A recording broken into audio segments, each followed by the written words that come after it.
வணக்கம். நம்ம இந்த வீடியோவில் மக்காச்சோள விவசாயிகளுக்கு மிகப்பெரிய மகசூல் இழப்பையும் ஒரு அச்சுறுத்தலையும் ஏற்படுத்தக்கூடிய படைப்புழுவை பற்றியும் அதன் தாய் அந்துப்பூச்சி மற்றும் முட்டையிடும் திறன், பறக்கும் திறன் ஆகியவற்றை பற்றியும் ரொம்ப விரிவாக பார்க்க போகிறோம். அதுக்கு முன்னாடி நம்ம சேனலை யாராவது சப்ஸ்கிரைப் பண்ணாமல் இருந்தால் மறக்காமல் சேனலை சப்ஸ்கிரைப் பண்ணி பெல் ஐக்கானை கிளிக் பண்ணி வச்சுக்கிங்க. வாங்க வீடியோக்குள்ளே போகலாம்.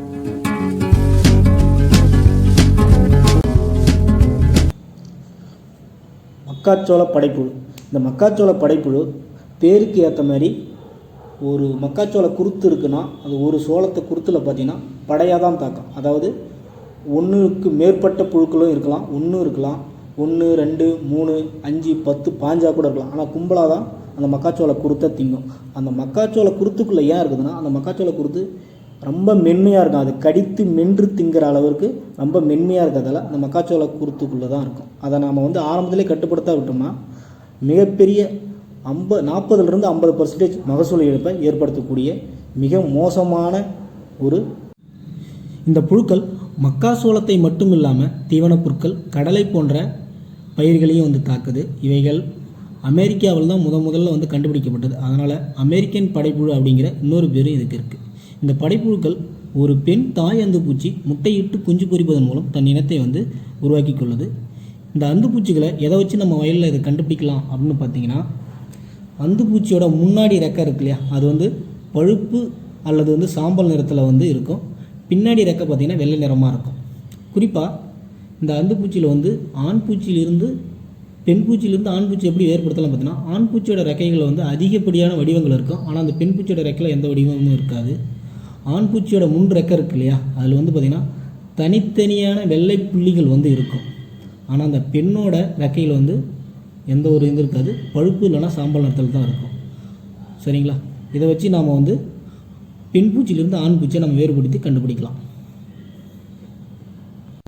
பொதுவாகவே இந்த ஆண் பூச்சி இருக்கு இல்லையா, ஆண் அந்துப்பூச்சி, இந்த ஆண் அந்துப்பூச்சி பெண் தாய் அந்துப்பூச்சியோட மேட்டிங் முடிந்த உடனே, அதாவது இனச்சேர்க்கை செயல் முடிந்த உடனே இந்த ஆண் அந்துப்பூச்சி இறந்துடும். இந்த பெண் தாய் அந்துப்பூச்சி முட்டை இடும் முறை உயிரோடு இருக்கும். முட்டை இட்டதுக்கப்புறம் இதுவும் ஒரு நாள் இல்லை 2 நாள் கழிச்சு அது தானாகவே செத்துரும். ஆனால் இந்த தாய் அந்துப்பூச்சி முட்டையிடுவதற்கு முன் ஒரு நைட்டில் பார்த்திங்கன்னா ஒரே நைட்டில் 100லிருந்து 200 கிலோமீட்டர் வரைக்கும் பறக்கக்கூடியது. அப்போ பார்த்துக்குங்க, இதுக்கு இடையில் எங்கே பச்சைலாம் இருக்கோ இல்லை சோளம் இருந்தாலும் அது அமர்ந்து முட்டையிடக்கூடியது. இது ஒரு டைம் முட்டையிட்டதுன்னா 50லிருந்து 200 வரைக்கும் குவியலாக தான் முட்டையிடும். அந்த இட்ட முட்டையை வெள்ளை ரோமங்கள், அந்த புழுவோட வெள்ளை ரோமத்தை வச்சு மூடி வச்சிடும். சரிங்களா? அது மட்டும் இல்லாமல் ஒவ்வொரு தாய் பெண் அந்துப்பூச்சும் அதனுடைய வாழ்நாளில் 1500லிருந்து 2000 வரை முட்டைகள் இடக்கூடிய திறன் கொண்டது. சரிங்களா?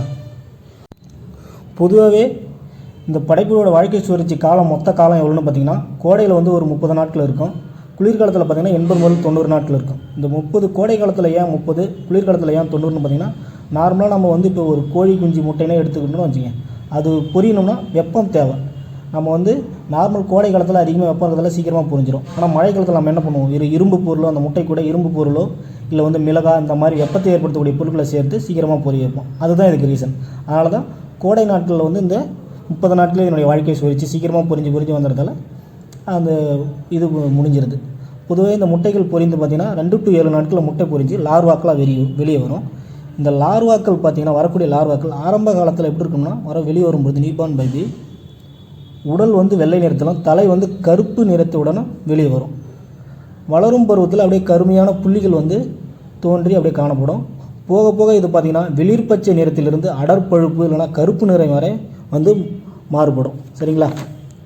பொதுவாக இந்த லார்வாக்கள் 14லிருந்து 30 நாள் வரைக்கும் இந்த புழுக்கள் வாழும்.